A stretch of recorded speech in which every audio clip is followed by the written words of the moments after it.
Assalamualaikum warahmatullahi wabarakatuh. Innal hamdalillah nahmaduhu wa nasta'inuhu wa nastaghfiruh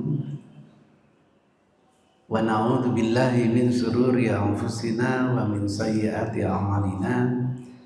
May yahdihillahu fala mudhillalah wa may yudlil fala hadiyalah. Wa nusalli wa nusallim ala hadzal nabiyil karim wa ala alihi wa sahbihi wa man ihtada bihadihi ila yaumiddin. Amma ba'du. Berbicara tentang perbankan, ini kan bagian dari muamalat. Dalam Islam itu ada namanya ibadat, yakni aturan yang mengatur bagaimana antara hamba dengan Khaliknya, entah diwujudkan sholat, entah diwujudkan haji. Yang kedua itu adalah interaksi sosial, hubungan secara horizon, bukan secara vertikal. Hubungan secara horizon itu lazim dinamakan muamalah.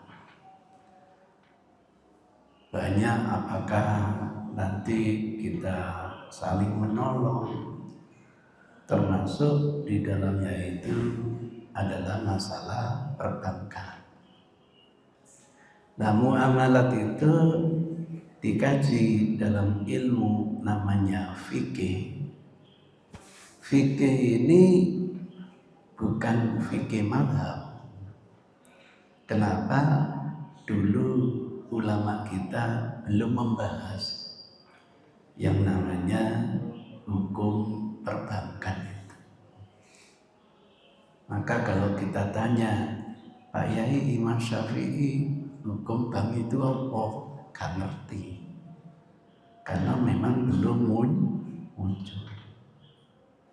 Ini kan muamalat yang muncul sekian abad setelah wafatnya para ulama yang terdahulu. Oleh sebab itu muncul istilah namanya fikih kontemporer atau dikenal dengan masail fiqhiyah.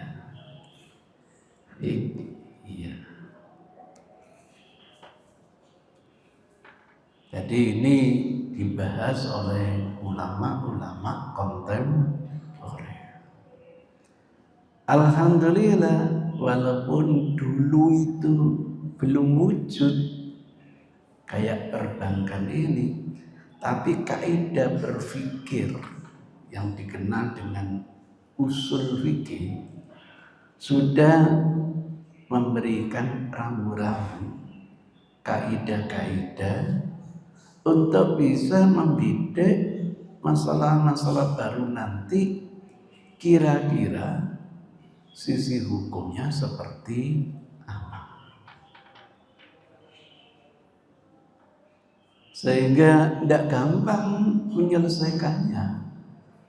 Kenapa tidak gampang menyelesaikannya? Ya karena perbankan ini kan bisa dilihat dari berbagai sudut, berbagai aspek, berbagai paradigma. Dan saya yakin perbedaan paradigma itu nanti berakibat perbedaan hasil pemikiran. Entah berapa kali saya sampaikan, kalau belajar fikih itu harus siap beda pendapat, harus. Selama ini kan kita baru siap beda pendapatan, belum siap beda pendapat. Indikatornya apa? Kadang-kadang kita mengklaim pendapat kita yang paling benar. Bahkan kita sering menyalahkan orang lain. Ini artinya belum siap. Menganggap semua tidak punya otoritas ijtihad. Hanya kami yang punya otoritas ijtihad. Ini indikator bahwa dia itu belum siap beda apa? Pendapat. Itu ceritanya, sehingga ketika mubalik ditanya hukumnya apa perbankan, waduh, bukan main sulitnya, karena yang dihadapi itu punya berbagai paradigma. Nanti dijawab lewat satu paradigma, tidak cocok dengan paradigma yang lain. Wis model kaji mana gitu. Repot gitu. Coba dalam perbankan misalnya, apa sih produknya? Produk yang dijual itu. Misalnya produk yang dijual itu satu adalah pinjaman. Ada yang punya pinjaman di bank? Ada, termasuk saya. Bisa aja gitu, jujur aja. Enggak mau pinjam kok dipaksa pinjam. Mumpung Ustaz, mumpung ini. Ayo wis. Misalnya. Yang kedua, misalnya apa? Deposito. Ada yang punya deposito? Ada. Masya Allah. Jadi lucu. Ngoyayel ngotot bahwa perbankan itu riba. Saya harus hormati. Tapi herannya ketika saya tanya, punya deposito? Banyak Ustaz. Ya Allah, melihat perbankan itu haram, tapi kok masih bermuamalah dengan bank. Tapi kan saya tidak ngambil bunganya Ustaz. Begitu.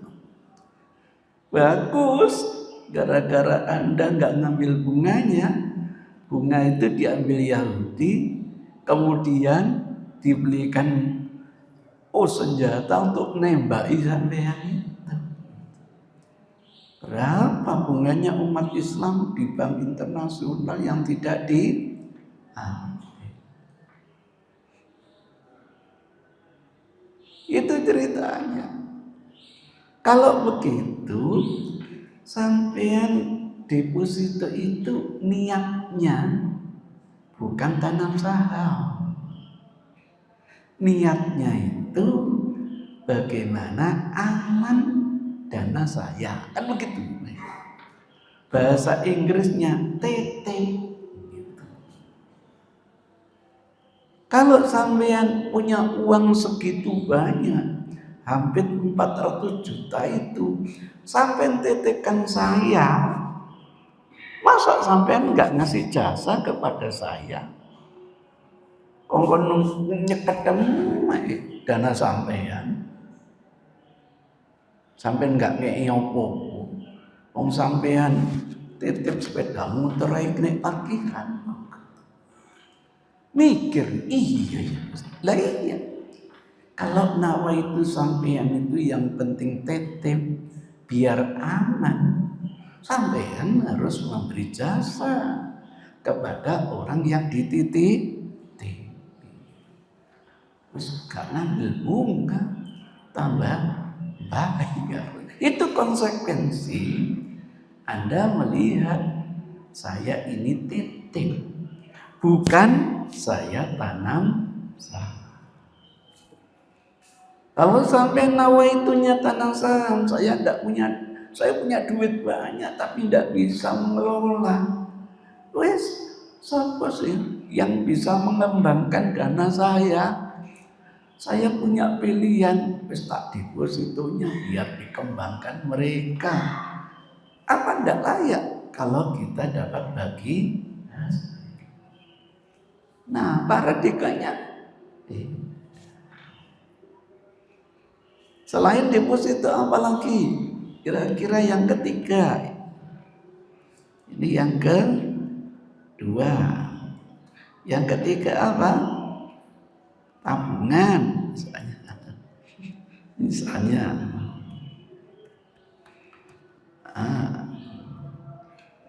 Karena nanti akan kita pilah-pilah mana kira-kira yang benturan dengan kaidah pola pikir, mana yang tidak.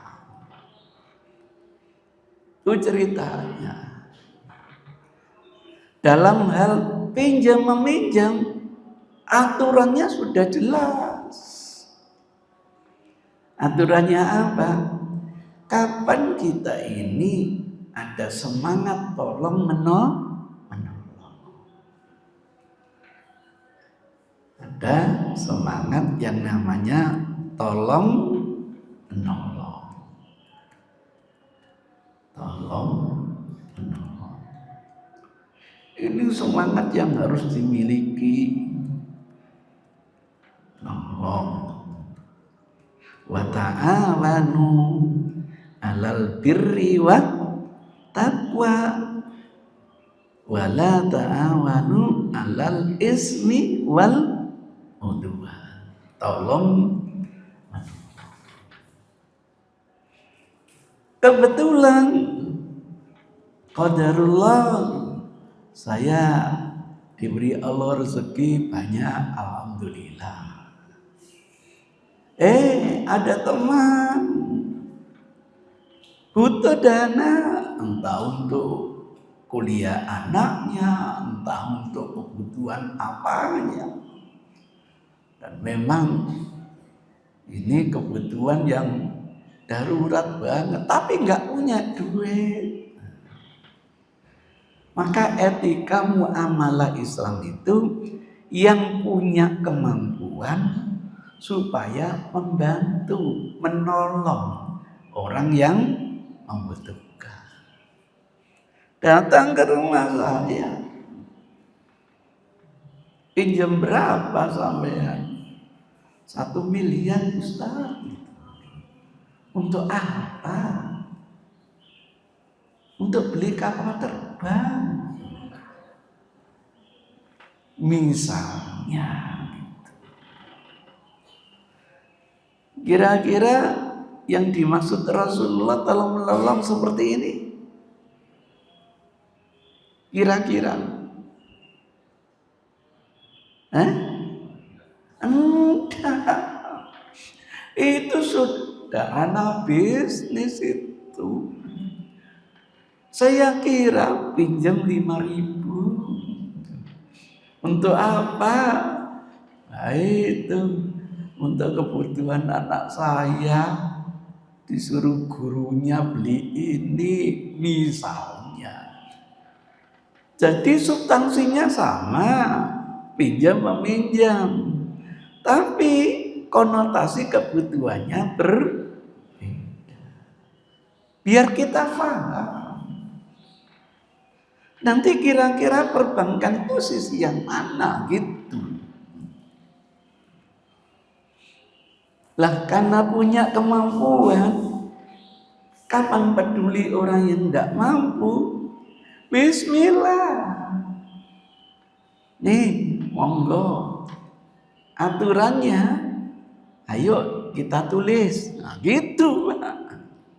Saya dengan teman tulis itu, saya bilang nggak usah ditulis, kenapa sih? Ini Islamnya gitu. Oh iya sudah tulisan. Gara-gara dia ingin punya mobil, tapi tidak cukup gaji bulanannya, bagaimana pinjam saya untuk bisa beli mobil? Itu ceritanya. Ya punya kok.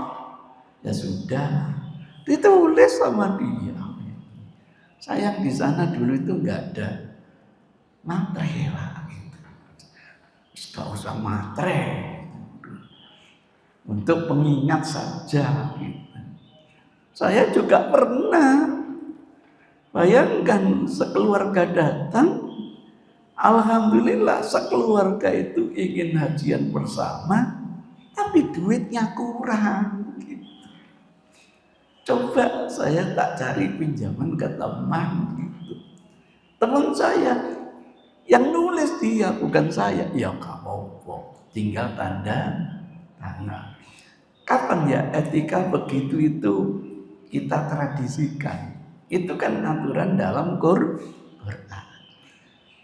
Idza tadayantum, kalau ada transaksi pinjam meminjam, faktubu, kan gitu.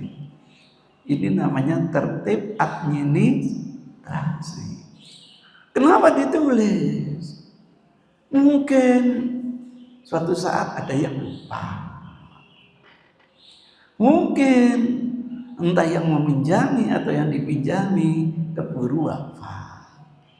Nah, dengan tulisan itu bisa dijadikan bukti atas adanya transaksi pinjam meminjam. Dalam syariat Islam, saya yang punya kemampuan harus ikhlas membantu itu, gitu. Jangan ada apa? Pamrih, jangan. Ini orang butuh. Sekarang beda. Saya direktur bank. Sampean datang ke saya. Kira-kira kebutuhan itu sama tidak dengan kebutuhan orang miskin yang misalnya untuk kebutuhan hariannya? Sama enggak? Dah sama. Saya direktur bank, sampean mau pinjam berapa? Gak usah banyak-banyak Ustaz, 100 juta aja. Sebagai direktur bank, tak lihat dulu. Nanti saya subsidi Anda 100 juta, bisa enggak mengembangkan dana saya? Gitu Pak. Nah kalau sampai enggak bisa, sampai rugi, saya juga ikut rugi. Uang macet aja rugi saya. Ngerti macet? Nyawure enggak ajek kan, rugi saya. Apalagi sampai usaha sampean dinyatakan pilot.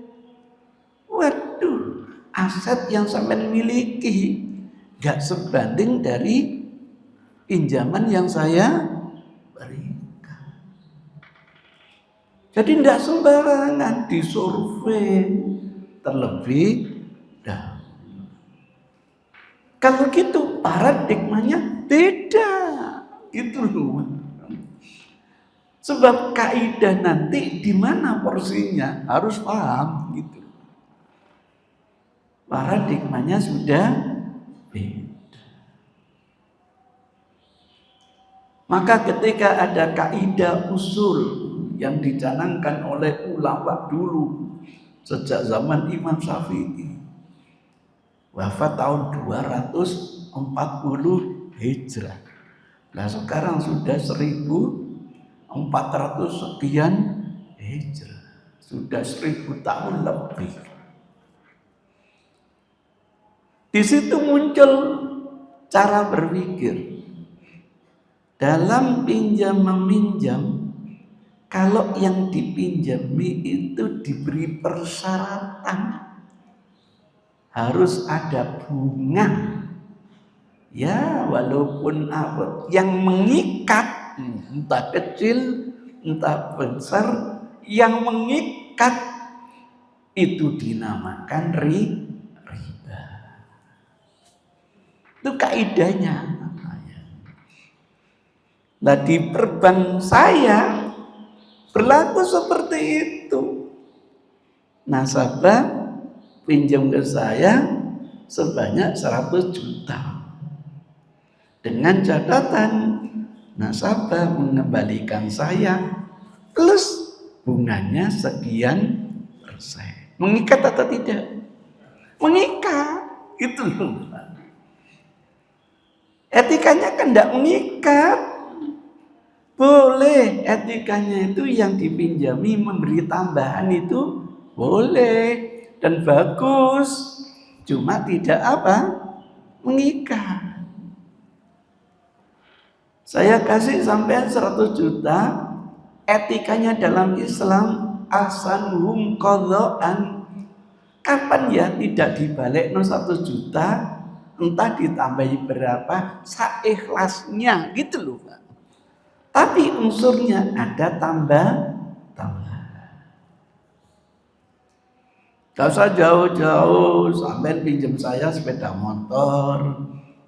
Saya yang punya kemampuan, kok yang bantu meminjami sepeda motor. Etikanya balik none sing luwih apik, Bro.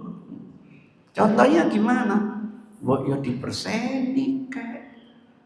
Kemudian mbok yo bensinnya ditambah kayak. Iki bensinnya entek dibalik no. Itu ditanya, itu etika. Dan saya tidak boleh memberi syarat dengan catatan kok mulai bensinnya fulono yo kau. Itu namanya nolong tapi apa? Mendung. Nah, sebelum Islam datang dalam tanda kutip di bawah Rasul, itu hobinya orang biar cepat kan kaya. Teorinya cawe kalbaka yatbaka. Itu orang yang punya kemampuan ini malah bukan orang miskin yang datang ke dia yang datang gitu loh. Dia datangi orang miskin, pasti dipilih janda yang ayu-ayu masih muda. Lu iya, kamu nggak pinjam tak? Gitu. Malah ditawari, nggih dorong gitu. Ya pinjem nang aku. Katanya pinjem piro? Penong. Kula saya butuh 1 juta. Ojo titik ngono gitu. Nek iso 1 triliun. Tujuannya apa? Doanya itu muga-muga gak iso nyaur. Engko nek gak iso nyaur, ya terserah aku kan kudu nurut. Budi apa non kira-kira. Itu namanya nolong tapi apa? Sampai datang ke negara saya. Untuk apa kamu pinjam? Untuk ini. Berapa sih? Tidak banyak kok. Hanya 10 billion. Orang aja samu nesok 100 billion. Billion ini sakjane nole piro sih? Ya. Doa saya muga-muga Indonesia ndak iso nyaur aku. Nek anjene gak iso, undang-undangi tak toto. Kan biasa jaluk pajak piro? 2% tingkat no pajak 20%. Nek gak ngono kan gak iso nyaur aku. Nah itu Siti Fatimahmu tak jupuk loh ya, kok nek gak iso nyaur. Siti Fatimahnya rupanya apa Pak? Airport.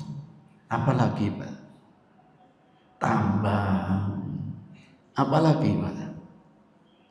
Pelabuhan. Itu kompensasi kon gak iso nyaur. Gitu.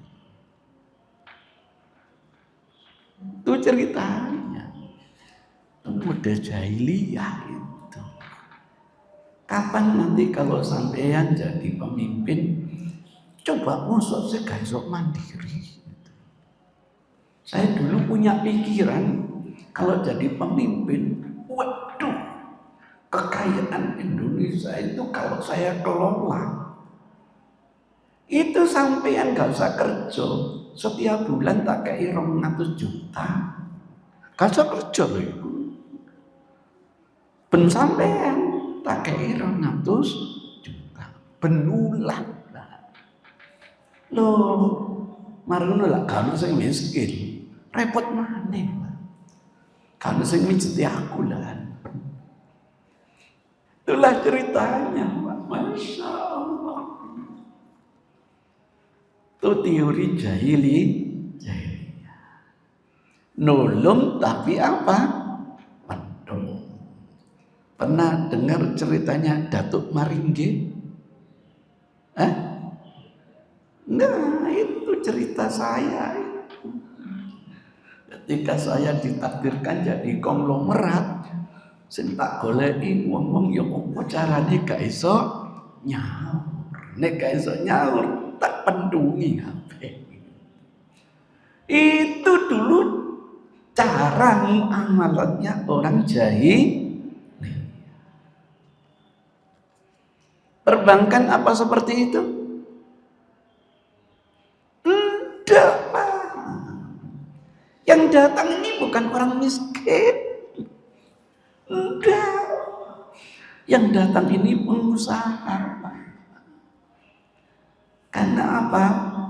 Saya tahu kalau dana ini saya kucurkan dan dia tidak bisa mengelola, dia tidak dapat untung, saya juga tidak dapat untung. Ayo tunggu bareng kita bikin MOU.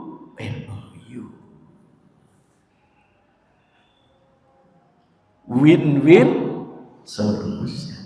Jenenge usaha, nek rugi ya tanggungan, bro. Tapi nek untung aku ke ono. Gelem gak ono. Wis diwaca enggak aturannya? Enggak, salam dhewe. Itu ceritanya kenapa hakikat perbankan itu hanya pandai memutarkan uang. Siapapun yang bermuamalah dengan bank dan tidak pandai memutarkan, kekelindes. Iya, kekelindes. Bayangkan, semester ini saya sebagai direktur bank ada aturan bersama, nggak boleh loh ngambil jasa kira-kira lebih dari 2%, maksimal 2%, tidak ditetapkan, antara 1, sekian sampai 2% misalnya, dan itu berganti-ganti tergantung nanti bagaimana nilai inflasinya, uang dan lain sebagainya. Saya lihat kas saya sebagai direktur bank, Masya Allah kok ya minim sekali ya. Khawatir nanti saya tidak bisa memutarkan kalau ada orang minta. Ya apa pikiran saya, dana masyarakat terkumpul pada bank saya. Saya kasih woro-woro.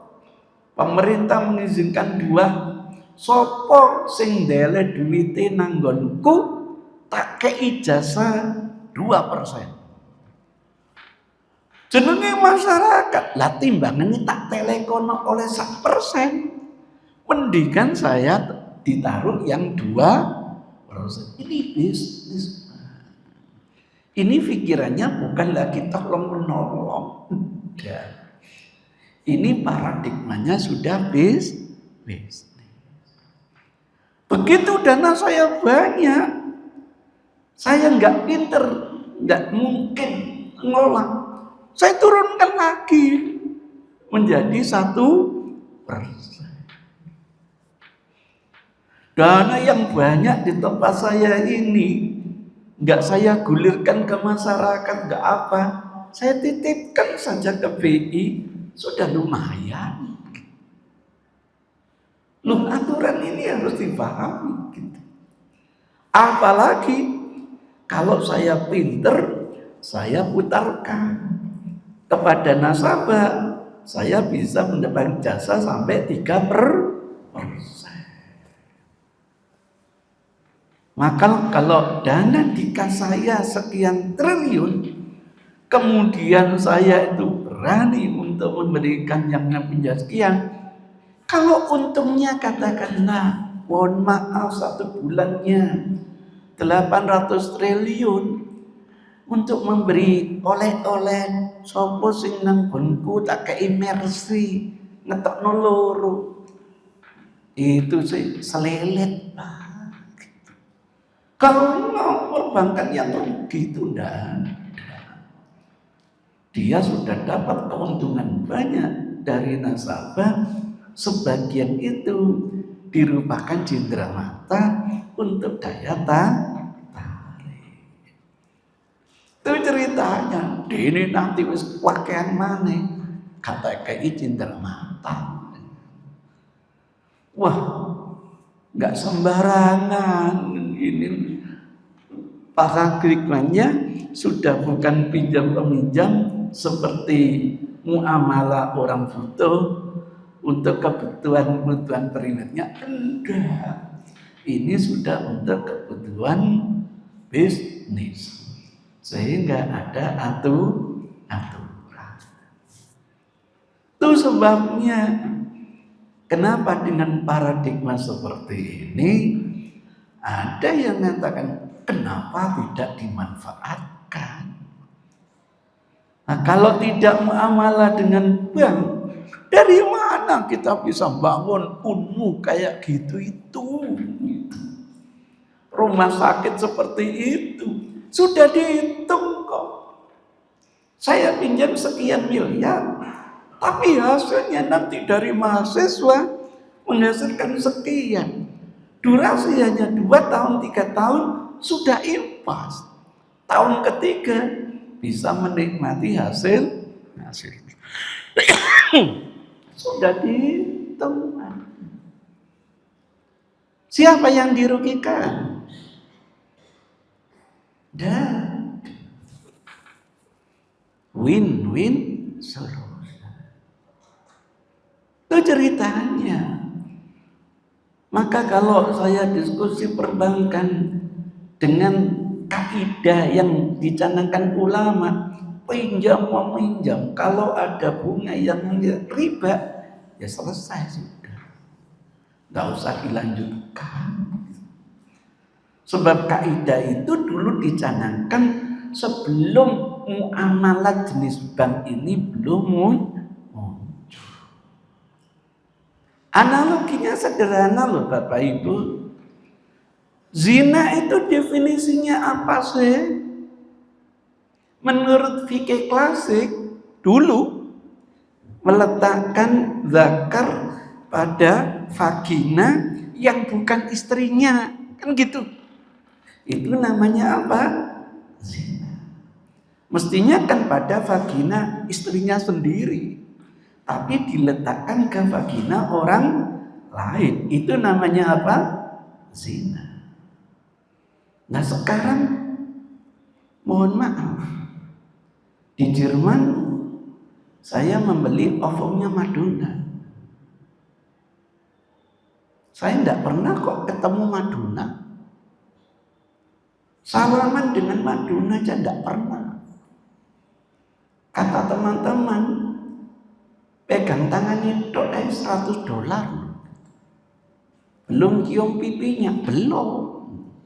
Apalagi menikmati anunya. Waduh, teko ndi duit aku. Beli ovumnya.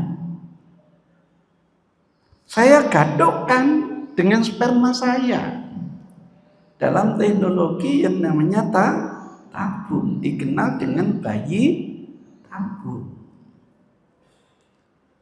Setelah proses kok terjadi yang namanya embrio. Embrio itu saya titipkan di rahimnya Susan gitu.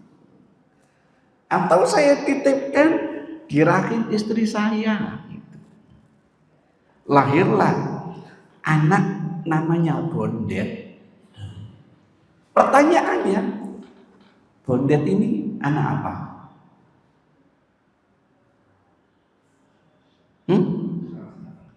Anak zina?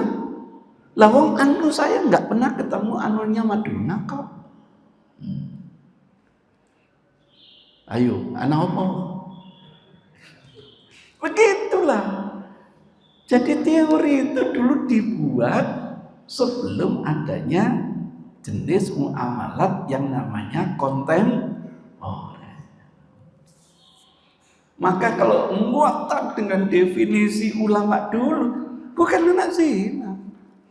Saya tidak pernah ketemu dengan Madonna. Saya hanya beli OVO-nya Madonna. Tuh, kalau ngotot dengan teori lama, saya bukan pezina. Terus Bondet ini anak opo? Itu tantangan fikih. Tantangan fikih terus berkembang. Belum saya sekarang itu kawin dengan tidak manusia. Saya kawin dengan anjing saya gitu. Terjadi enggak, Pak? Terjadi. Nah, terus anjing nanti hamil gitu. Ya Allah gitu. BE loh, Pak.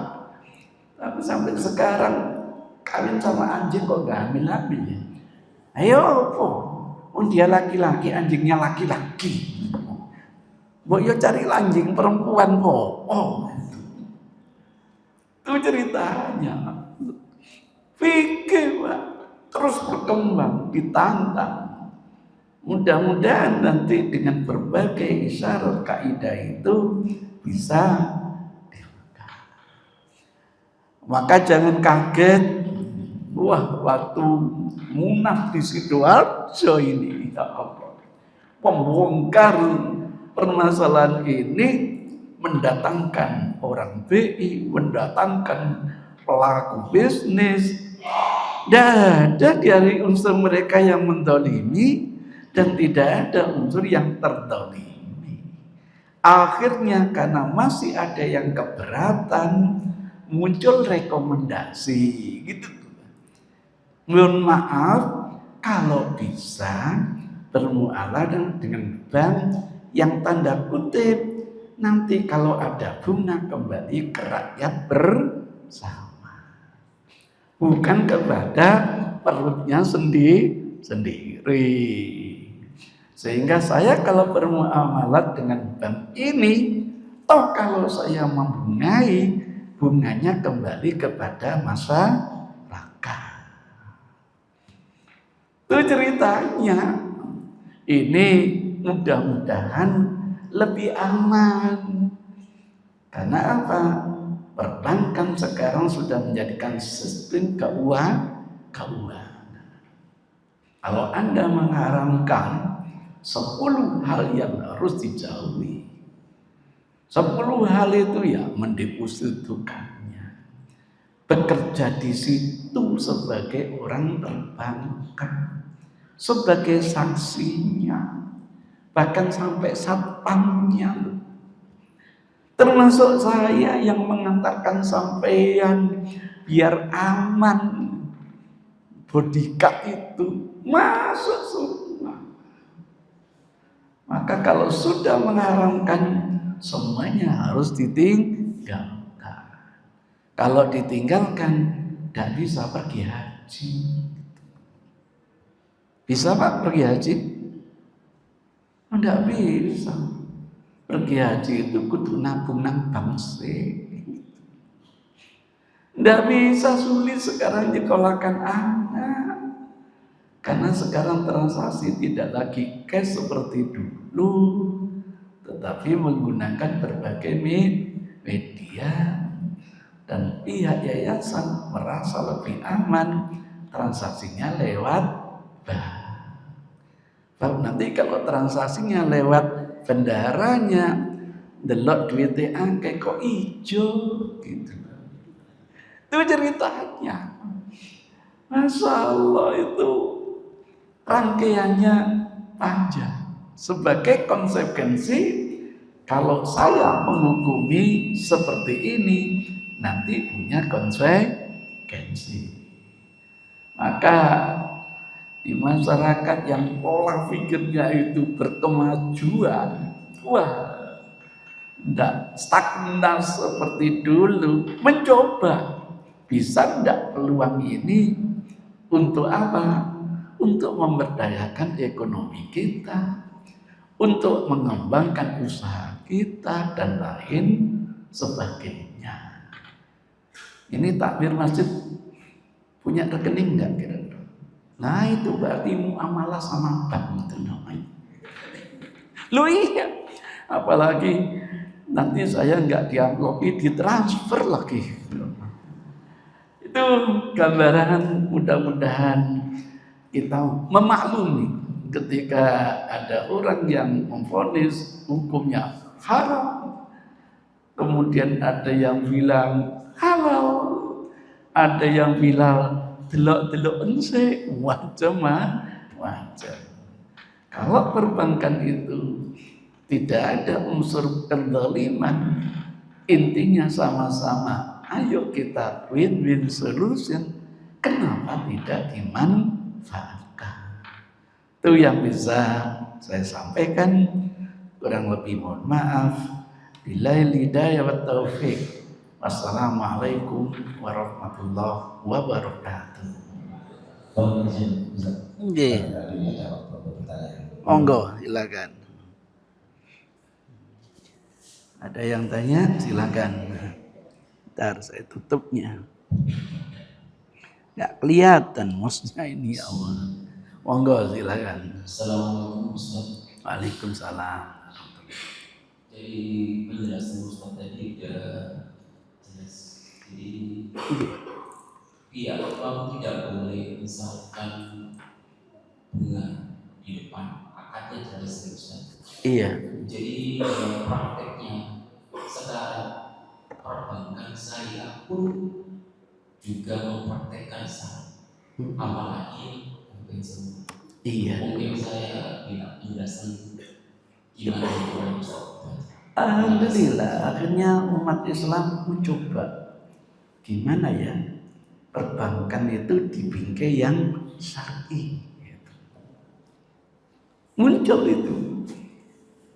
Bagi pihak perbankan nggak ada masalah, dia sudah punya aturan baku. Yang jadi problem itu pihak nasabah. Pihak nasabah itu kan mestinya begini, sampean datang ingin usaha sesuai dengan syariat, kita sekarang paradigmanya mudharabah, kan gitu ya. Ayo tak kei dana dengan catatan saya harus boleh dong untuk ikut cawe-cawe keuangan Anda, biar transparansi muncul, biar saya bisa membantu. Baik atau tidak Pak? Baik. Cuma nasabah pikir-pikir nek sampean ikut-ikut dapur saya ngono. Iya Pak. Sebab apa? Pihak nasabah itu mestinya sama dengan perbankan. Begitu dapat dana dikelola. Sekarang butuhnya berapa? Dihitung. Per hari gitu dihitung. Nah, nanti bagi hasil gitu Pak. Sopo sing gelem ngono Pak? Hah? Lah entek waktu kayak hitung-hitungan naik. Terus terang Pak. Sehingga di bank muamalat ini dicoba dua opsi. Sampai mau pinjam, ini model syariat murni dan ini model konvensional. Kau nak sing milih syariat murni.